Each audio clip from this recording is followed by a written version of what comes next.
গ্রামের নাম কাশীপুর। গ্রাম ছোট, জমিদার আরও ছোট। তবু দাপটে তার প্রজারা টু শব্দটি করিতে পারে না, এমনই প্রতাপ। ছোট ছেলের জন্মতিথি পূজা, পূজা সারিয়া তর্করত্ন দ্বিপ্রহর বেলায় বাটি ফিরিতেছিলেন।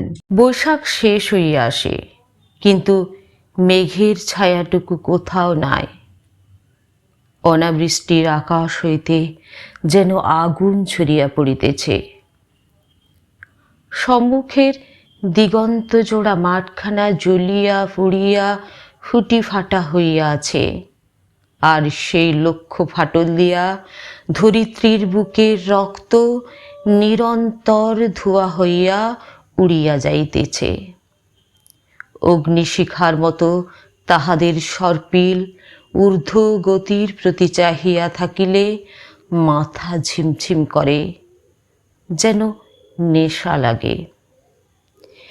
ইহারি সীমানায় পথের ধারে গফুরজোলার বাড়ি।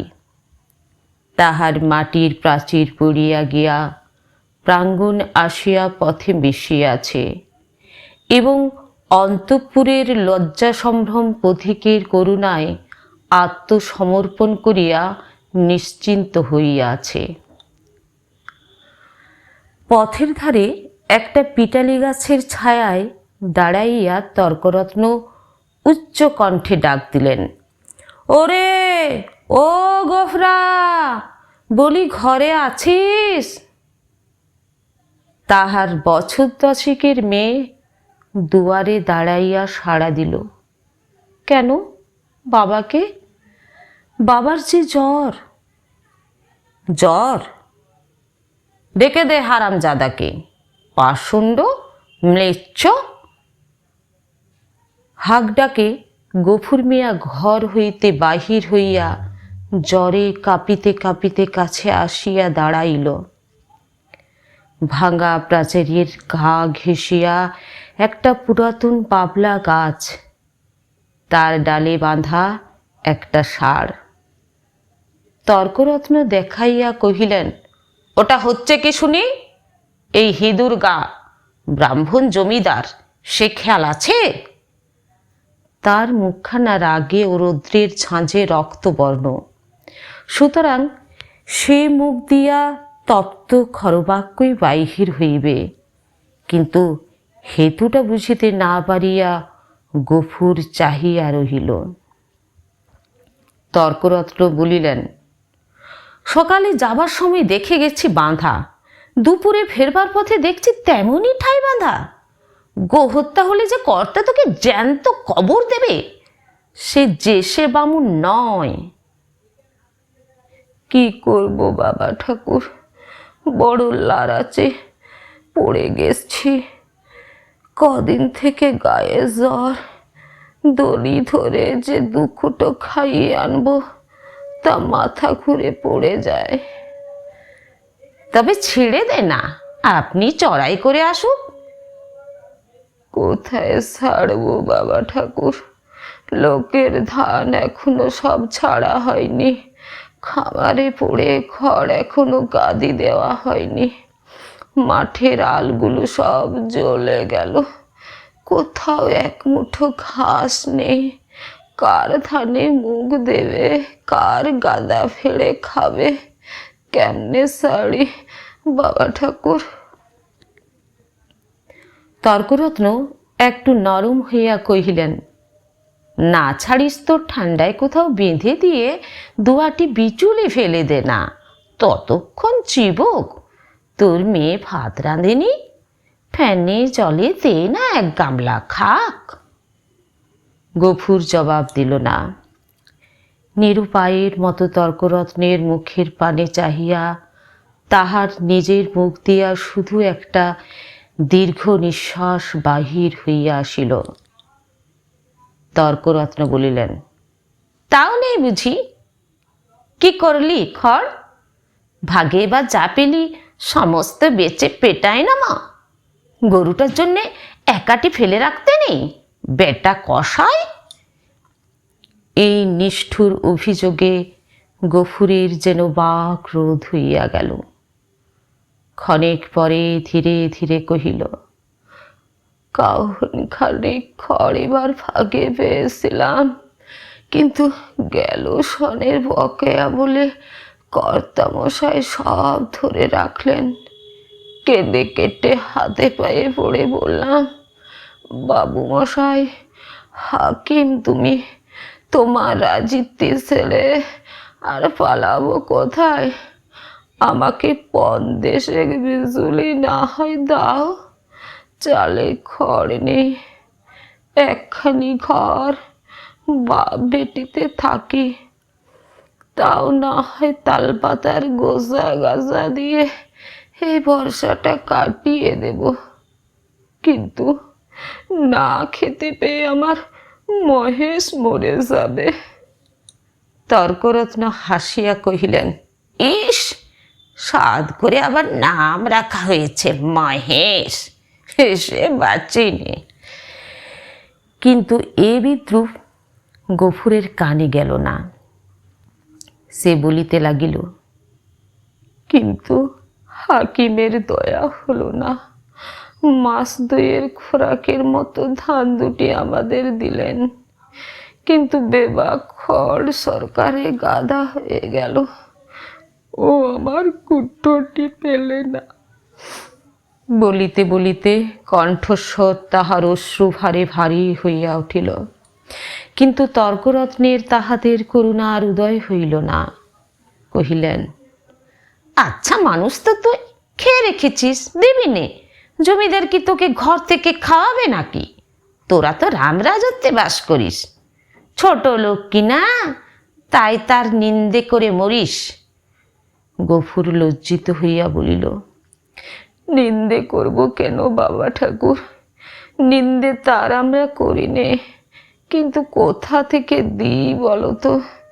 বিঘে চারেক জমি ভাগে করি, কিন্তু উপরি উপরি দূষণ অজন্মা, মাঠের ধান মাঠে শুকিয়ে গেল, বাপ বেটিতে দুবেলা দুটো পেট ভরে খেতে পর্যন্ত পাইনি। ঘরের পানে সে দেখো, বৃষ্টি বাদলে মেয়েটাকে নিয়ে কোণে বসে রাত কাটায়, পায়া ছড়িয়ে শোবারটাই মেলে না। মহেশকে একটিবার তাকিয়ে দেখো, পাঁচরা গোনা যাচ্ছে, দাও না ঠাকুর মশাই কাহন দুই ধার, গরুটাকে দুদিন পেট পুরে খেতে দিই। বলিতে বলিতেই সে ধপ করিয়া ব্রাহ্মণের পায়ের কাছে বসিয়া পড়িল। তর্করত্ন তীর্বৎ দুপা পিছাইয়া গিয়া কহিলেন, আমর ছুঁয়ে ফেলবি নাকি? না বাবা ঠাকুর, ছোব কেন, ছোব না, কিন্তু দাও এবার আমাকে কাহন দুই খড়। তোমার চারটি গাদা সেদিন দেখে এসেছি, এ কটি দিলে তুমি টেরও পাবে না। আমরা না খেয়ে মরি, খেতে নেই, কিন্তু ও আমার অবলা জীব কথা বলতে পারে না, শুধু সে থাকে আর চোখ দিয়ে জল পড়ে। তর্করত্ন কহিলেন, ধার নিবি, শুধবি কি করে শুনি? গফুর আশান্বিত হইয়া ব্যগ্রস্বরে বলিয়া উঠিল, যেমন করে পারিস শুধবো বাবা ঠাকুর, তোমাকে ফাঁকি দেব না। তর্করত্ন মুখে এক প্রকার শব্দ করিয়া গফুরের ব্যাকুল কণ্ঠের অনুকরণ করিয়া কহিলেন, ফাঁকি দেব না, যেমন করে পারিস শুধবো, রসিক নাগর। যা যা সব পথ ছাড়, ঘরে যাই, বেলা বয়ে গেল। এই বলিয়া তিনি একটু মুচকি হাসিয়া পা বাড়াইয়া সহসা সভয়ে পিছাইয়া গিয়া সক্রোধে বলিয়া উঠিলেন, আমার সিং নেড়ে আসে যে, ঘুতবে নাকি? গফুর উঠিয়া দাঁড়াইল। ঠাকুরের হাতে ফলমূল ও ভিজা চালের পুটুলি ছিল, সেইটা দেখাইয়া কহিল, গন্ধ পেয়েছে, এক মুঠো খেতে চায়। খেতে চায় তা বটে, যেমন চাষা তার তেমনি বলদ, খড় জোটে না, চাল কলা খাওয়া চাই। নে নে, পথ থেকে সরিয়ে বাঁধ, যে সিং কোন দিন দেখছি কাকে খুন করবে। এই বলিয়া তর্করত্ন পাশ কাটাইয়া হন হন করিয়া চলিয়া গেলেন। গফুর সেদিক হইতে দৃষ্টি ফিরাইয়া ক্ষণকাল স্তব্ধ হইয়া মহেশের মুখের দিকে চাহিয়া রহিল। তাহার নিবিড় গভীর কালো চোখ দুটি বেদনা ও ক্ষুধায় ভরা। কহিল, তোকে দিলে না এক মুঠো, ওদের অনেক আছে, তবু দেয় না, না দিগ্গে। তাহার গলা বুঝিয়া আসিল, তারপরে চোখ দিয়া টপ টপ করিয়া জল পড়িতে লাগিল। কাছে আসিয়া নীরবে ধীরে ধীরে তাহার গলায় মাথায় পিঠে হাত বুলাইয়া দিতে দিতে চুপি চুপি বলিতে লাগিল, মহেশ, তুই আমার ছেলে, তুই আমাদের 8 জন প্রতিপালন করে বুড়ো হয়েছিস, তোকে আমি পেট পুড়ে খেতে দিতে পারিনি, কিন্তু তুই তো জানিস তোকে আমি কত ভালোবাসি। মহেশ প্রত্যুত্তরে শুধু গলা বাড়াইয়া আরামে চোখ বুঝিয়া রহিল। গফুর চোখের জল গরুটার পিঠের উপর রগড়াইয়া মুছিয়া ফেলিয়া তেমনি অস্ফুটে কহিতে লাগিল, জমিদার তোর মুখের খাবার কেড়ে নিলে, শ্মশান ধারে গায়ের যে গোচরটুকু ছিল তাও পয়সার লোভে জমা বিলি করে দিলে। হে দুর্বছরে তোকে কেমন করে বাঁচিয়ে রাখি বল? ছেড়ে দিলে তুই পরের গাদা ফেড়ে খাবি, মানুষের কলা গাছে মুখ দিবি, তোকে নিয়ে আমি কি করি? গায়ে আর তোর জোর নেই, দেশের কেউ তোকে চায় না, লোকে বলে তোকে গোহাটে বেঁচে ফেলতে। কথাটা মনে মনে উচ্চারণ করিয়াই আবার তাহার দুচোখ বাহিয়া টপ টপ করিয়া জল পড়িতে লাগিল। হাত দিয়া মুছিয়া ফেলিয়া গফুর একবার এদিক ওদিকে চাহিল, তারপরে ভাঙা ঘরের পিছন হইতে কতকটা পুরনো বিবর্ণ খড় আনিয়া মহেশের মুখের কাছে রাখিয়া দিয়া আস্তে আস্তে কহিল, নে, শিগগির করে একটু খেয়ে নে বাবা, দেরি হলে আবার। বাবা? কেন মা? ভাত খাবে, এসো। এই বলিয়া আমিনা ঘর হইতে দুয়ারে আসিয়া দাঁড়াইল। এক মুহূর্ত চাহিয়া থাকিয়া কহিল, মহেশকে আবার চাল ফিরে খড় দিয়েছ বাবা? ঠিক এই ভয়ে সে করিতেছিল। লজ্জিত হইয়া বলিল, পুরনো পচা খড় মা, আপনি সরে যাচ্ছিল। আমি যে ভেতর থেকে শুনতে পেলাম বাবা, তুমি টেনে বার করছো। না মা, ঠিক টেনে নয় বটে, কিন্তু দেয়ালটা যে পড়ে যাবে বাবা। গফুর চুপ করিয়া রহিল। একটি মাত্র ঘর ছাড়া যে আর সবই গেছে, এবং এমন ধারা করিলে আগামী বর্ষায় ইহাও টিকিয়ে না, এ কথা তাহার নিজের চেয়ে আর কে বেশি জানে। অথচ এই উপায়ই বা কটা দিন চলে। মেয়ে কহিল, হাত ধুয়ে ভাত খাবে, এসো বাবা, আমি বেড়ে দিয়েছি। গফুর কহিল, ফ্যানটুকু দে তো মা, একেবারে খাইয়ে দিয়ে যায়। ফ্যান যে আজ নেই বাবা, হাঁড়িতেই মরে গেছে। নেই? গফুর নীরব হইয়া রহিল। দুঃখের দিনে এটুকুও যে নষ্ট করা যায় না, এই 10 বছরের মেয়েটাও তাহা বুঝিয়াছে। হাত ধুইয়া সে ঘরের মধ্যে গিয়া দাঁড়াইল। একটা পিতলের থালায় পিতার সাকান্ন সাজাইয়া দিয়া কন্যা নিজের জন্য একখানি মাটির সানকেতে ভাত বাড়িয়া লইয়াছে। চাহিয়া চাহিয়া গফুর আস্তে আস্তে কহিল, আমিনা, আমার গায়ে যে আবার শীত করে মা, জ্বর গায়ে, খাওয়া কি ভালো? আমিনা উদ্বিগ্ন কহিল। কিন্তু তখন যে বললে বড় খিদে পেয়েছে, তখন হয়তো জ্বর ছিল না মা। তাহলে তুলে রেখে দিই, সাঁঝের বেলা খেয়েও। গফুর মাথা নাড়িয়া বলিল, কিন্তু ঠান্ডা ভাত খেলে যে অসুখ বাড়বে আমিনা। আমিনা কহিল, তবে? গফুর কত কি যেন চিন্তা করিয়া হঠাৎই এই সমস্যার মীমাংসা করিয়া ফেলিল। কহিল, এক কাজ কর না মা, মহেশকে না হয় ধরে দিয়ায়, তখন রাতের বেলা আমাকে এক মুঠো ফুটিয়ে দিতে পারবি নে আমিনা। প্রত্যুত্তরে আমিনা মুখ তুলিয়া ক্ষণকাল চুপ করিয়া পিতার মুখের প্রতি চাহিয়া রহিল। তারপরে মাথা নিচু করিয়া ধীরে ধীরে ঘাড় নাড়িয়া কহিল, পারব বাবা। গফুরের মুখ রাঙা হইয়া উঠিল। পিতা ও কন্যার মাঝখানে এই যে একটুখানি ছলনার অভিনয় হইয়া গেল, তাহা এই দুই প্রাণী ছাড়া আরও একজন বোধ করি অন্তরিক্ষে থাকিয়া লক্ষ্য করিলেন। 5-7 দিন পরে একদিন পীড়িত গফুর চিন্তিত মুখে দাওয়ায় বসিয়াছিল। তাহার মহেশ কাল হইতে এখনো পর্যন্ত ঘরে ফিরে নাই। নিজে সে শক্তিহীন, তাই আমিনা সকাল হইতে সর্বত্র খুঁজিয়া বেড়াইতেছে। পড়ন্ত বেলায় সে ফিরিয়া আসিয়া বলিল, শুনেছ বাবা, মানিক ঘোষেরা মহেশকে আমাদের থানায় দিয়েছে। গফুর কহিল, দূর পাগলি। হাঁ বাবা, সত্যি।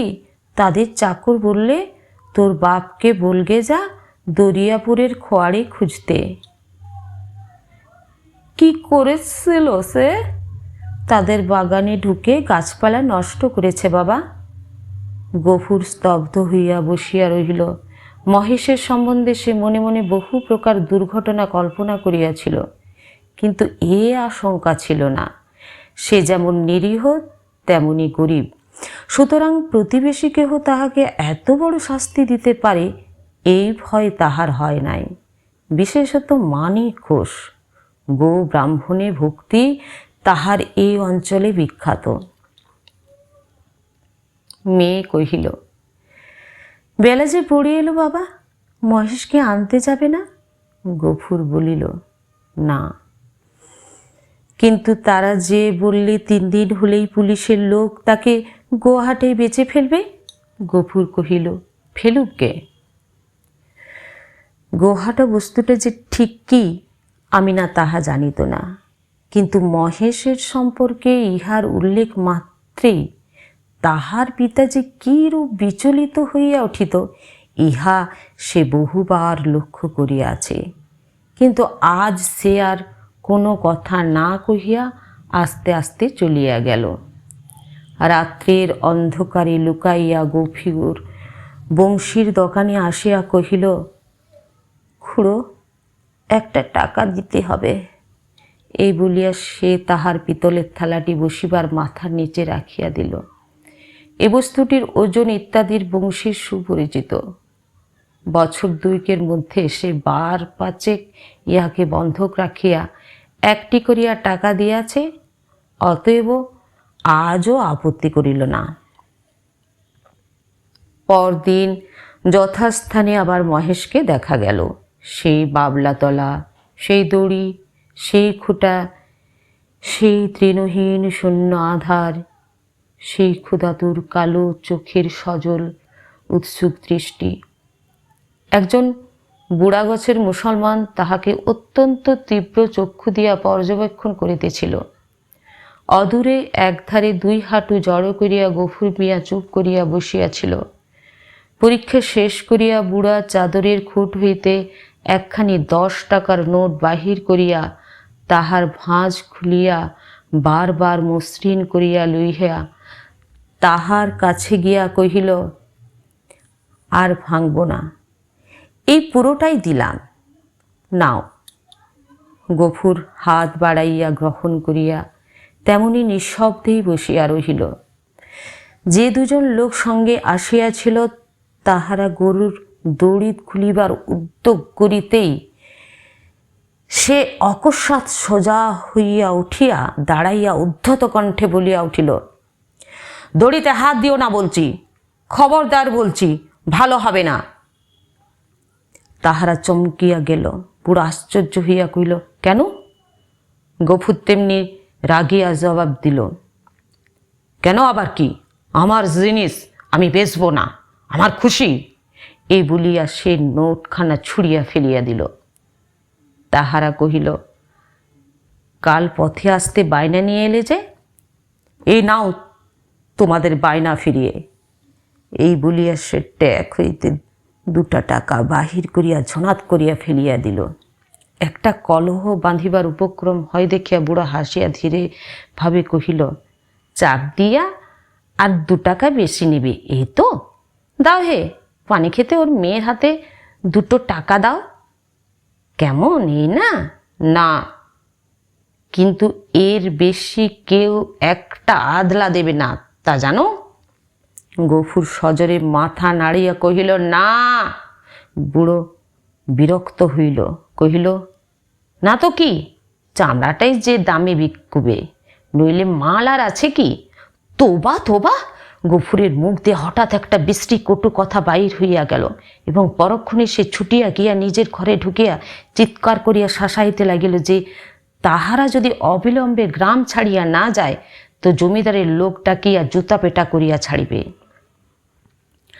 হাঙ্গামা দেখিয়া লোকগুলি চলিয়া গেল, কিন্তু কিছুক্ষণেই জমিদারের সদর হইতে তাহার ডাক পড়িল। গফুর বুঝিল এ কথা কর্তার কানে গিয়াছে। সদরে ভদ্র অভদ্র অনেকগুলি ব্যক্তি বসিয়াছিল। শিবুবাবু চোখ রাঙা করিয়া কহিলেন, গফরা, তোকে যে আমি কি সাজা দেব ভেবে পাইনি। কোথায় বাস করে আছিস জানিস? গফুর হাত জোড় করিয়া কহিল, জানি, আমরা খেতে পাইনি, নইলে আজ আপনি যা জরিমানা করতেন আমি না করতাম না। সকলেই বিস্মিত হইল। এই লোকটাকে জেদি ও বদমেজাজি বলিয়াই তাহারা জানিত।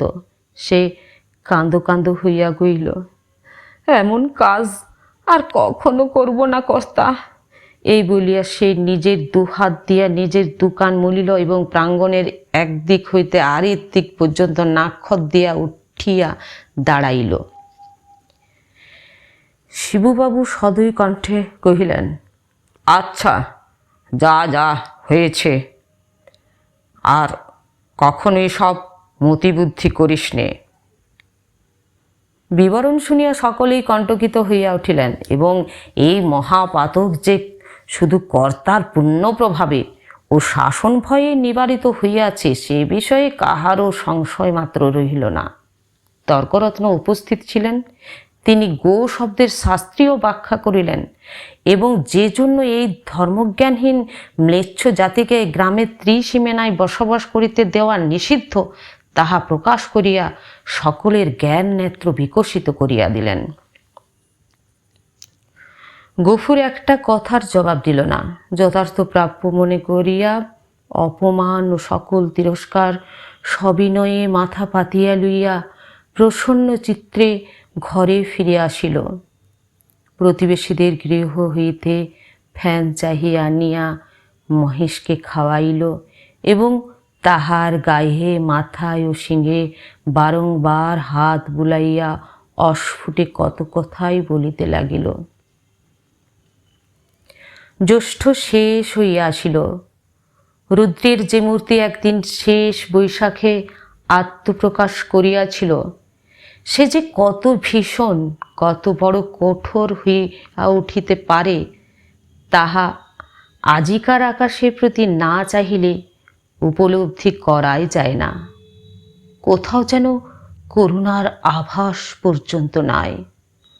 কখনো এই রূপের লেশমাত্র পরিবর্তন হইতে পারে, আবার কোনো দিন এ আকাশ মেঘভারে স্নিগ্ধ সজল হইয়া দেখা দিতে পারে। আজ একথা ভাবিতেও যেন ভয় হয় মনে হয় সমস্ত প্রজ্বলিত নভস্থল ব্যাপিয়া যেন অগ্নি অহরহ ছড়িতেছে, ইহার অন্ত নাই, সমাপ্তি নাই। সমস্ত নিঃশেষে দগ্ধ হইয়া না গেলে এ আর থামিবে না। এমনই দিনে দ্বিপ্রহর বেলায় গফুর ঘরে ফিরিয়া আসিল। পরের দ্বারে জন্মজুর খাটা তাহার অভ্যাস নয় এবং মাত্র 3-4-5 তাহার জ্বর থামিয়াছে, কিন্তু দেহ যেমন দুর্বল তেমনি শ্রান্ত। তবুও আজ সে কাজের সন্ধানে বাহির হইয়াছিল, কিন্তু এই প্রচণ্ড রৌদ্র কেবল তাহার মাথার উপর দিয়া গিয়াছে, আর কোনো ফল হয় নাই। ক্ষুধায়, পিপাসায় ও ক্লান্তিতে সে প্রায় অন্ধকার দেখিতেছিল। প্রাঙ্গণে দাঁড়াইয়া ডাক দিল, আমিনা, ভাত হয়েছে রে। মেয়ে ঘর হইতে আস্তে আস্তে বাহির হইয়া নিরুত্তরে খুঁটি ধরিয়া দাঁড়াইল। জবাব না পাইয়া গভীর চেঁচাইয়া বলিল, হয়েছে ভাত? কি বললি? হয়নি কেন শুনি? চাল নেই বাবা, চাল নেই। সকালে আমাকে বলিসনি কেন? তোমাকে রাত্রিরে যে বলেছিলুম। গফুর মুখ ভেঙাইয়া তাহার কণ্ঠস্বর অনুকরণ করিয়া কহিল, রাত্রিরে যে বলেছিলুম? রাত্রির বললে কারো মনে থাকে?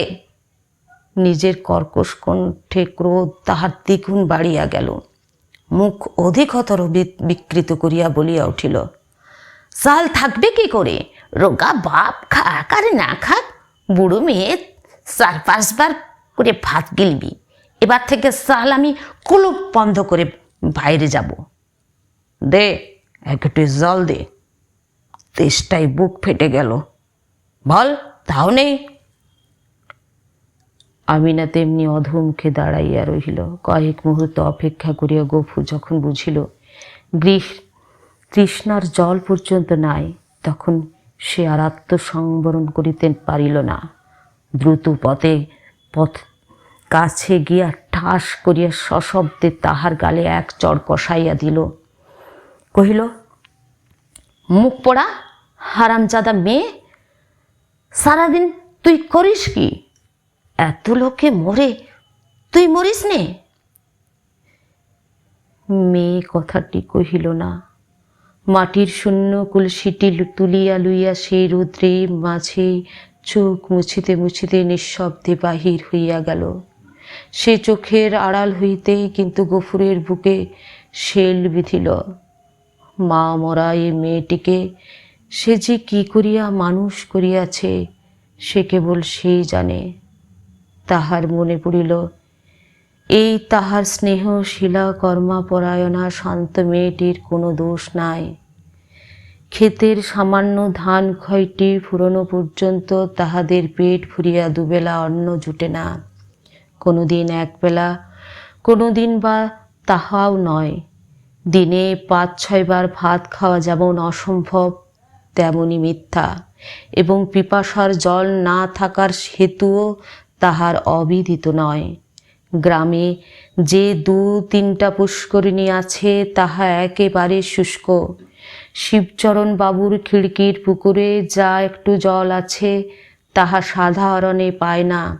অন্যান্য জলাশয়ের মাঝখানে 2-একটা গর্ত খুঁড়িয়া যাহা কিছু জল সঞ্চিত হয় তাহাতে যেমন কাড়াকাড়ি তেমনি ভিড়। বিশেষত মুসলমান বলিয়া এ ছোট মেয়েটা তো কাছে ঘেঁষিতেই পারে না। ঘণ্টার পরে ঘণ্টা দূরে দাঁড়াইয়া বহু অনুনয় বিনয়ে কেহ দয়া করিয়া যদি তাহার পাত্রে ঢালিয়া দেয় সেইটুকুই সে ঘরে আনে। এ সমস্তই সে জানে। হয়তো আজ জল ছিল না, কিংবা তাড়াতাড়ির মাঝখানে কেহ মেঘে তাহার কৃপা করিবার অবসর পায় নাই। এমনই কিছু একটা হইয়া থাকিবে নিশ্চয় বুঝিয়া তাহার নিজের চোখেও জল ফুরিয়া আসিল। এমনই সময়ে জমিদারের পেয়াদা যমদূতের ন্যায় আসিয়া প্রাঙ্গণে দাঁড়াইল, চিৎকার করিয়া ডাকিল, গফরা ঘরে আছিস? গফুর তিক্ত কণ্ঠে সাড়া দিয়া কহিল, আসি। কেন? বাবুমশাই ডাকছেন, আয়। গফুর কহিল, আমার খাওয়া দাওয়া হয়নি, পরে যাব। এত বড় স্পর্ধা পেয়াদার সহ্য হইল না। সে কুৎসিত একটা সম্বোধন করিয়া কহিল, বাপুগুর হুকুম জুতো মারতে মারতে টেনে নিয়ে যেতে। গফুর দ্বিতীয়বার আত্মবিস্মৃত হইল। সেও একটা দুর্বাক্য উচ্চারণ করিয়া কহিল, মহারানীর রাজত্বে কেউ কারো গোলাম নয়, খাজনা দিয়ে বাস করি, আমি যাব না। কিন্তু সংসারে অত ক্ষুদ্রের অত বড় দোহাই দেওয়া শুধু বিফল নয়, বিপদের কারণ। রক্ষা এ যে অত ক্ষীণ কণ্ঠে অত বড় কানে গিয়া পৌঁছায় না, না হইলে তাহার মুখের অন্ন ও চোখের নিদ্রা দুইয়েই খুঁজিয়া যাইত। তাহার পরে কি ঘটিল বিস্তারিত করিয়া বলার প্রয়োজন নাই। কিন্তু ঘণ্টাখানেক পরে যখন সে জমিদারির সদর হইতে ফিরিয়া ঘরে গিয়া নিঃশব্দে শুইয়া পড়িল, তখন তাহার চোখ মুখ ফুলিয়া উঠিয়া আছে। তাহার এত বড় শাস্তির হেতু প্রধানত মহেশ। গফুর বাটি হইতে বাহির হইবার পরে সেও দড়ি ছিঁড়িয়া বাহির হইয়া পড়ে এবং জমিদারের প্রাঙ্গণে ঢুকিয়া ফুলগাছ খাইয়াছে। ধান শুকাইতেছিল, তাহা ফেলিয়া ছড়াইয়া নষ্ট করিয়াছে। পরিশেষে ধরিবার উপক্রম করায় বাবুর ছোট মেয়েকে ফেলিয়া দিয়া পলায়ন করিয়াছে। এরূপ ঘটনা এই প্রথম নয়, ইতিপূর্বেও ঘটিয়াছে। শুধু গরিব বলিয়াই তাহাকে মাপ করা হইয়াছিল। পূর্বের মতো এবারও সে আসিয়া হাতে পায়ে পড়িলে হয়তো ক্ষমা করা হইত, কিন্তু সে যে কর দিয়া বাস করে বলিয়া, কাহারও গোলাম নয় বলিয়া প্রকাশ করিয়াছে। প্রজার মুখের এত বড় স্পর্ধা জমিদার হইয়া শিবচরণ বাবু কোনো মতেই সহ্য করিতে পারেন নাই। সেখানে সে প্রহার ও লাঞ্ছনার প্রতিবাদ মাত্র করে নাই, সমস্ত মুখ বুঝিয়া সহিয়াছে। ঘরে আসিয়াও সে তেমনি নিঃশব্দে পড়িয়া রহিল। ক্ষুধা তৃষ্ণার কথা তাহার মনে ছিল না, কিন্তু বুকের ভিতরটা যেন বাহিরের মধ্যাহ্ন আকাশের মতোই ঝুলিতে লাগিল।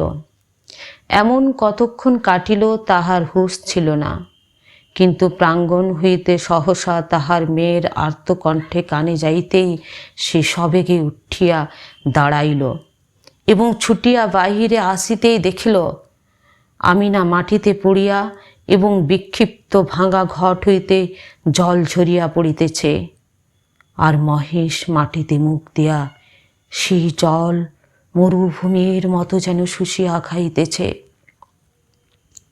চোখের পলক পড়িল না। গফুর দিকবিদিক জ্ঞান শূন্য হইয়া গেল। মেরামত করিবার জন্য কাল সে তাহার লাঙলের মাথাটা খুলিয়া রাখিয়াছিল, তাহাই দু হাতে গ্রহণ করিয়া সে মহেশের অবনত মাথার উপরে সজোরে আঘাত করিল।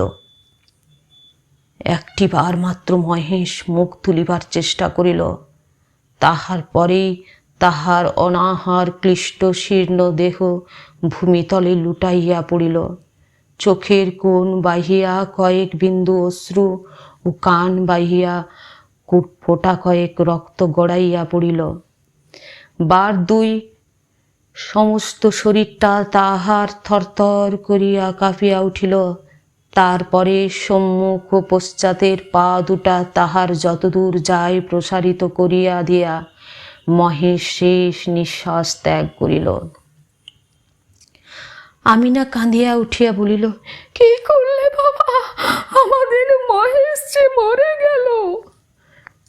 গফুর নড়িল না, জবাব দিল না, শুধু নিনিমেষ চক্ষে আর এক চড়া নিমেষহীন গভীর কালো চক্ষের পানে চাহিয়া পাথরের মতো নিশ্চল হইয়া রহিল। ঘণ্টা দুয়েক মধ্যে সংবাদ পাইয়া গ্রামান্তের মুচির দল আসিয়া জুটিল। তাহারা বাঁশে বাঁধিয়া মহেশকে ভাগাড়ে লইয়া চলিল। তাহাদের হাতে ধারালো চকচকে ছুরি দেখিয়া গফুর শিহরিয়া চক্ষু মুদিল, কিন্তু একটা কথাও কহিল না। পাড়ার লোকে কহিল, তর্করত্নের কাছে ব্যবস্থা নিতে জমিদার লোক পাঠিয়েছেন। প্রাচ্চিত্তির খরচ জোগাতে এবার তাকে না ফিটে বেচতে হয়। গফুর এ সকল কথারও উত্তর দিল না, দুই হাঁটুর উপর মুখ রাখিয়া ঠায় বসিয়া রহিল। অনেক রাত্রে গফুর মেঘে তুলিয়া কহিল, আমি না, চল আমরা যাই। সে দাওয়ায় ঘুমাইয়া পড়িয়াছিল। চোখ মুছিয়া উঠিয়া বসিয়া কহিল, কোথায় বাবা? গফুর কহিল, ফুলবেলের চটকলে কাজ করতে। মেয়ে আশ্চর্য হইয়া চাহিয়া রহিল। ইতিপূর্বে অনেক দুঃখেও পিতা তাহার কলে কাজ করিতে রাজি হয় নাই। সেখানে ধর্ম থাকে না, মেয়েদের ইজ্জত আব্রু থাকে না, এ কথা সে বহুবার শুনিয়া আছে। গফুর কহিল, দেরি করিস না মা, চল, অনেক পথ হাঁটতে হবে। আমি না জল খাইবার ঘটি ও পিতার ভাত খাইবার পিতলের থালাটি সঙ্গে লইতেছিল। গফুর নিষেধ করিল, ওসব থাক মা, ওতে আমার মহেশের পাশ্চিত্যের হবে। অন্ধকার গভীর নিশীথে সে মেয়ের হাত ধরিয়া বাহির হইল। এ গ্রামে আত্মীয় কেহ তাহার ছিল না, কাহকেও বলিবার কিছু নাই। আঙ্গিনা পার হইয়া পথের ধারে সেই বাবলা তলায় আসিয়া সে থমকিয়া দাঁড়াইয়া সহসা হু হু করিয়া কাঁদিয়া উঠিল। নক্ষত্র খচিত কালো আকাশ সে মুখ তুলিয়া বলিল, আল্লাহ, আমাকে যত খুশি সাজা দি, কিন্তু মহেশ আমার তেষ্টা নিয়ে মরেছে। তার স্বরে খাবার এতটুকু জমি কেউ রাখেনি। সে তোমার দেয়া মাঠের ঘাস, তোমার দেওয়া তেষ্টা জল তাকে খেতে দেয়নি। তার কসুর তুমি যেন কখনো মাফ করো না।